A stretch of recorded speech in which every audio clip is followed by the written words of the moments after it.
Well, what's not sports fans? We are back for the second episode of 2026. This is episode 58. We're here for a pulse check. We've got a little bit to get through.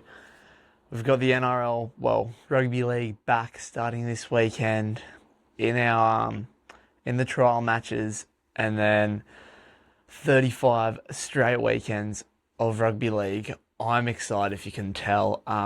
But we'll cover that first. We'll then talk a little bit of clubby chatter, um, possibly the most memorable weekend of surf sports history. Just an alley day fairy tale. So super stoked about that. We'll probably just focus a little bit more on the Sunday of the Iron Series on the Grand Eliminator. But yeah, that's all to come. Guys, thanks for joining me here. Let's do it. Let's jump straight into it. Let's jump in to the league loop and let's talk rugby league. All right. So, rugby league is so back. As I just mentioned, the next 35 weeks, we've got straight of rugby league. Next week or the week after, I will probably be doing what I did last year for the first episode and potentially bring back the original guests that we had on the show, and we'll go through our tips for the 2026 rugby league season. So I'm super excited for that.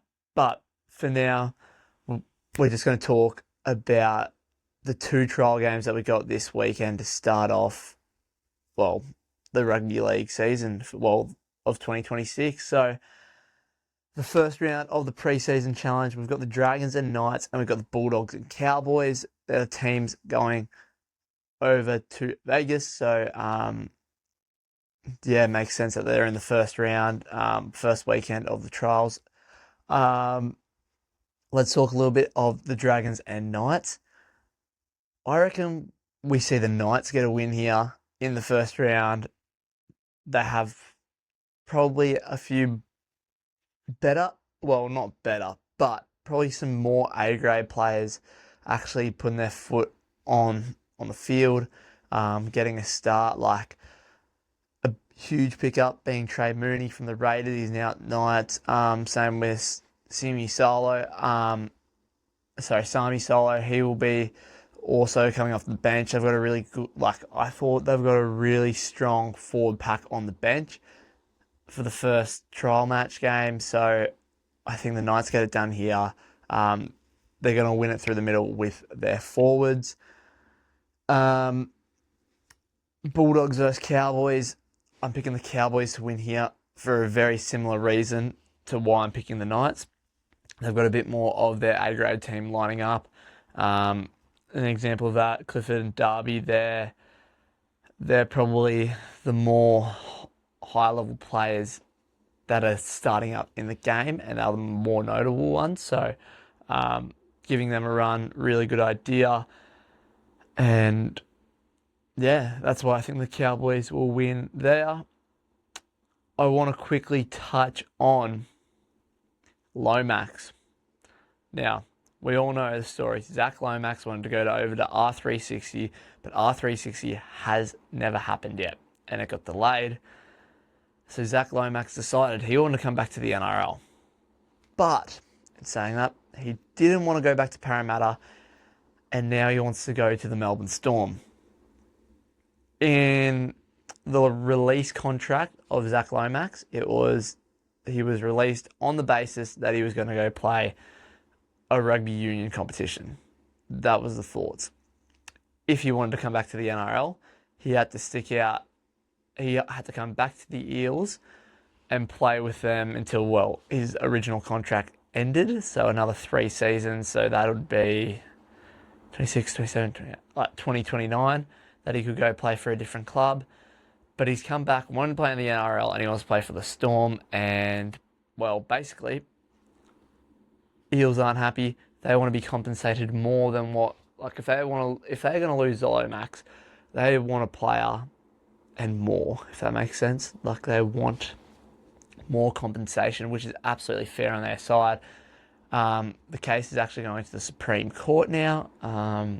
So it'll be very interesting to see what comes from it. and see if Lomax gets granted a release to go play for the Melbourne Storm. If the Eels win the case, does that mean Lomax stays? Because if Lomax stays, does he want to be there? That is the real question. Because do you want someone who's not going to play their best footy because they don't want to be there? And Lomax is such a good player, but if he doesn't want to be there, he won't be a good player. Like, are you then going to play Lomax in reserves? Like, no, you're not. So it's a conundrum. So if the Eels win the case, what happens there? Lomax plays for the Eels, or do the Storm potentially trade a player, or with some money involved, or trade two players? Who knows? Who knows? It'll be very interesting to see what happens there. So we'll keep tabs on that at the moment. And yeah, that's all I've got for league, except I just want to point out it is the preseason challenge, like I just mentioned earlier. I just want to take a moment to remember the performance of one Cooper Johns in the inaugural preseason challenge. Now, his performance was absolutely incredible, and it was probably the most incredible thing he's ever done in his career. So, shout out Cooper Johns. I hope you see this, which you probably won't. Now, let's jump into it. Let's jump into the world of clubbies. Clubby chatter, as I like to call it. We're not joined by Byron today, which is a bit unfortunate, but that's all right.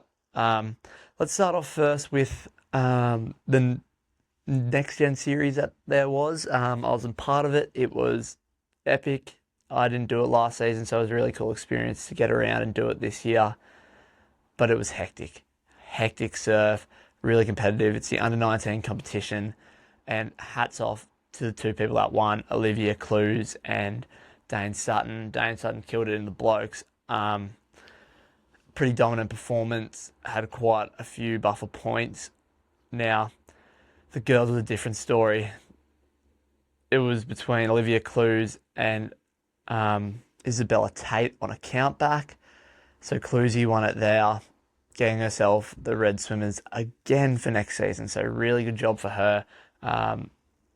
She's done it great. Like, I mean, she's already into her third series. I don't know what else to say. Like, her first season was last season.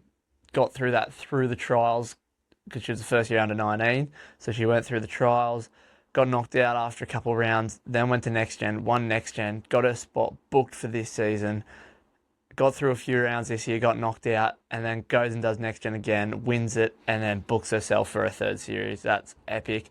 Her experience obviously really paid off on the weekend, just being calm and collected and cool in those hectic conditions. Friday was windy, unpredictable.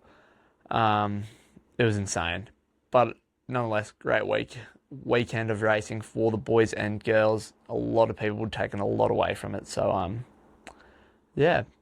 Now, let's jump into the Sunday, the grand finale of the Shaw and Partners Iron Series.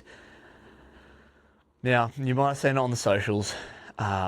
Your boy picked it.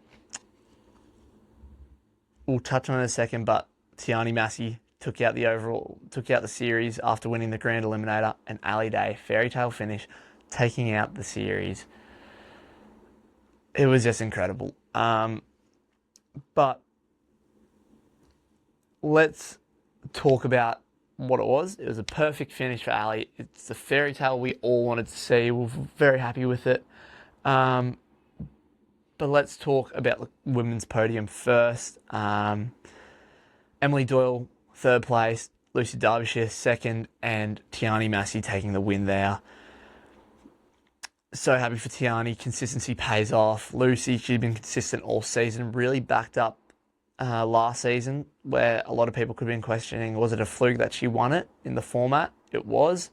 So she won it last year, but then this year she came out firing, won a round, had a really good performance and really consistent performance for the whole series. So to be able to do that and then also get a second in the Grand Eliminator, finishing up your series in second, honestly, it is a fantastic job.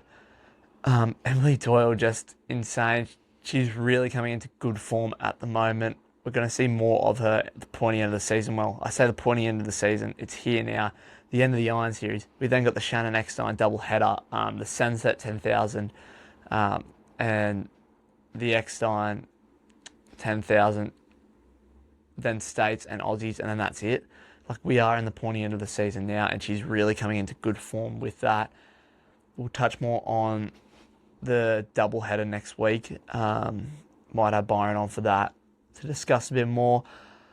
But it was a huge performance by all three girls to do that. And Tiani she's been so close knocking on that door of, well, winning her first round. On Saturday, she won her first round of the Iron Series.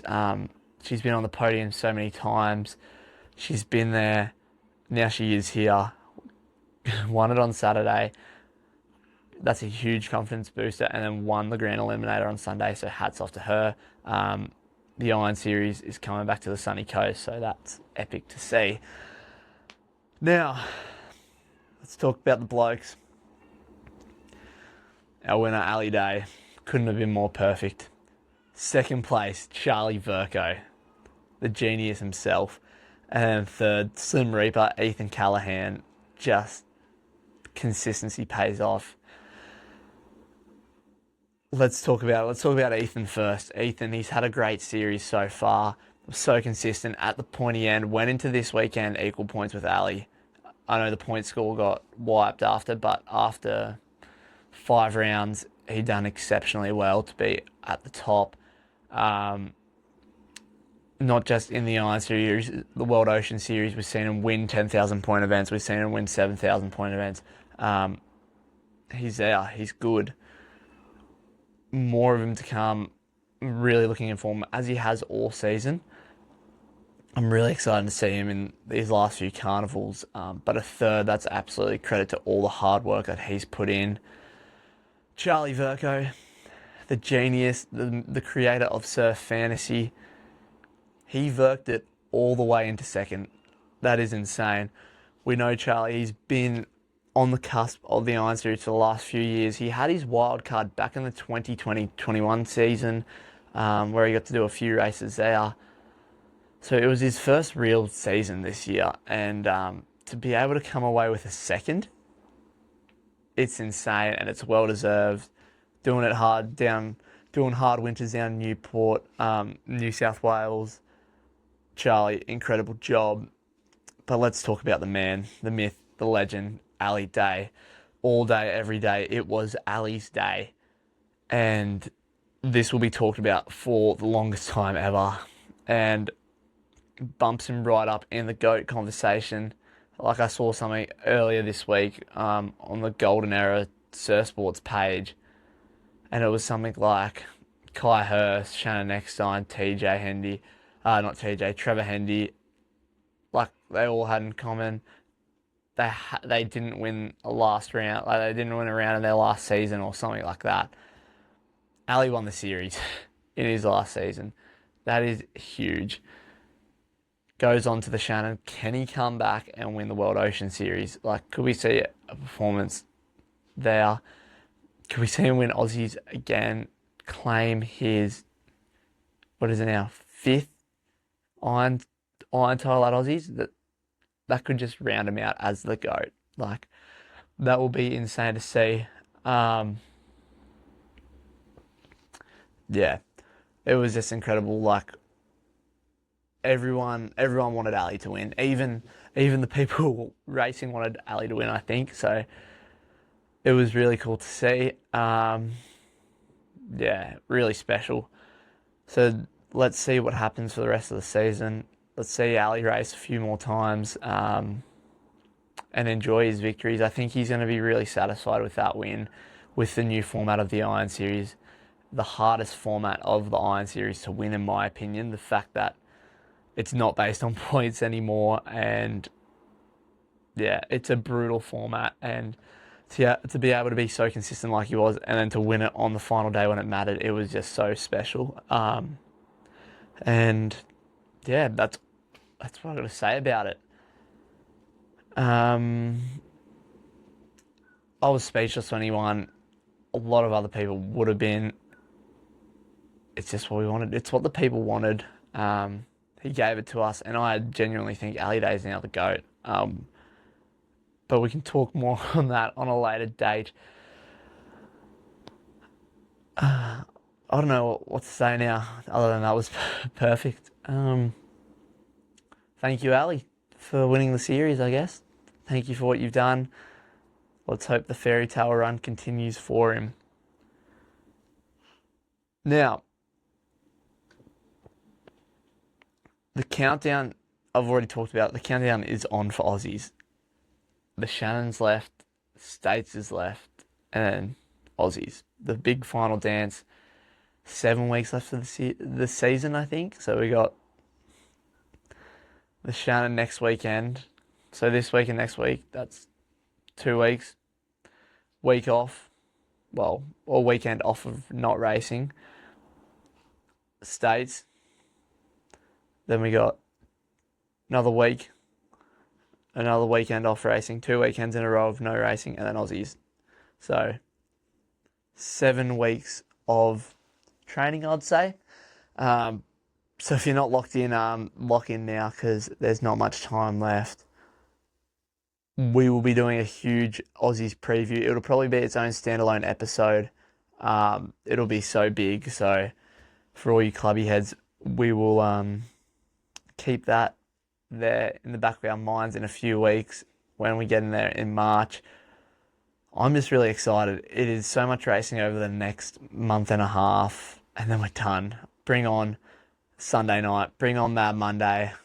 We'll try and be on ground for that. But yeah, I don't want to go too deep into it just yet because there's still time. Let's talk to Shannon next week. Let's talk more rugby league next week. Let's talk more historical performances next week. So for the clubby chatter segment, we'll have Byron, and we'll probably have a few fun things to do. And yeah, but guys, this is another quick episode. I'm sorry that it is so quick. I'm just trying to get the recaps back in, try and get into the flow a little bit. If it doesn't sound the best, we're still trying to fix up the studio and get the old pod mics working again. Not these, even though these sound really good. But there's more to come. Tune in on our socials, the What's Not Sports on Instagram. I'll try and get the TikTok back up running because we've got a few things there. It's just going to be some good content coming out, more on the socials, and potentially, no, I'll leave it for you guys to have a think, but there's something coming soon, so stay tuned, stay prepared, and thanks for listening to What's Not Sports. This is episode 55 of the Pulse Check, and guys, I will see you back next week. Cheers.